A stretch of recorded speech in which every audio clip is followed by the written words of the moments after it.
Tax TV நேயர்களுக்கு வணக்கம். நான் உங்கள் சவிதா கிருஷ்ணராஜ். இன்றைக்கி நம்ம பார்க்க போகிறது மேங்கோ லஸ்ஸி.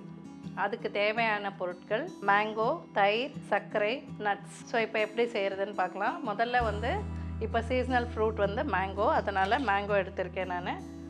ஸோ இந்த மேங்கோ நம்ம இந்த மாதிரி கட் பண்ணிக்கலாம். கட் பண்ணிவிட்டு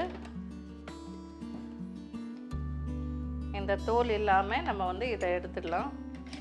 ஸோ இந்த மாதிரி உள்ளே இருக்கிற பல்ப் மட்டும் எடுங்க. நீங்கள் இங்கே இப்போ மேங்கோவில் நிறைய வெரைட்டிஸ் இருக்குது.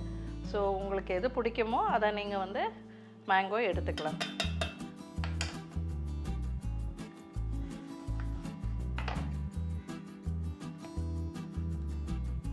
ஸோ இந்த மாதிரி ஃபுல்லாக பல்ப் எடுத்துடுங்க.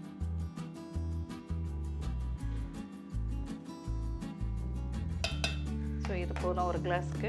ஸோ இதோட மாம்பழம் இப்போ கட் பண்ணிட்டோம். இப்போ இதோட நம்ம கர்ட் போடுறோம். கர்ட் 1 கப் போட்டுக்கலாம். கர்ட் 1 கப்பு போட்டுக்கலாம். ஸோ இதோட சுகர், இதுக்கு மாம்பழம் ஆல்ரெடி ஸ்வீட்டாக இருக்கும். ஆனால் ஏலக்காய் போட்டு நான் சர்க்கரை அடித்து வச்சுருக்கோம். ஸோ இந்த சர்க்கரை 1 ஸ்பூன் அளவுக்கு நீங்கள் போட்டுக்கலாம், போதும். இதுக்கான ஆல்ரெடி மாம்பழம் ஸ்வீட்டாக இருக்கிறதுனால கொஞ்சமாக போட்டுக்கிறேன். ஸோ அவ்வளோதாங்க. இப்போ நம்ம திக்காகவே ஒரு அடி அடிச்சிடலாம்.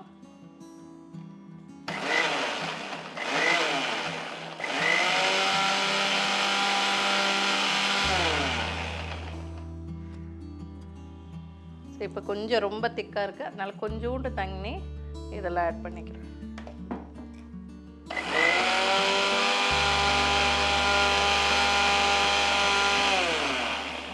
ஸோ இந்த மாதிரி திக்காக வந்திருக்கு பாருங்கள். இன்னும் கொஞ்சம் அடிக்கணும். நீங்கள் தண்ணிக்கு பதிலாக பால் ஆட் பண்ணிக்கிறதா இருந்தாலும் ஆட் பண்ணிக்கலாம்.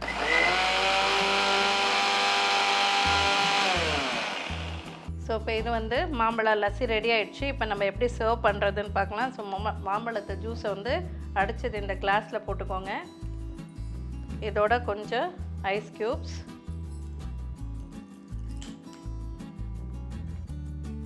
மேலாட்ட நட்ஸு. இது ஆப்ஷனல் தான். உங்களுக்கு இன்ட்ரெஸ்ட் இருந்ததுன்னா போட்டுக்கலாம். நீங்கள் இந்த மாதிரி பாருங்கள், நட்ஸ் உடம்புக்கு நல்லது, அதனால் நான் இதில் ஆட் பண்ணியிருக்கேன். அவ்வளோதாங்க, மேங்கோ லஸ்ஸி ரெடி ஆகிடுச்சு. நீங்களும் இதை செஞ்சு பாருங்கள். நாளைக்கு இன்னொரு டிஷ்ஷோடு உங்களை சந்திக்கிறேன். நன்றி, வணக்கம்.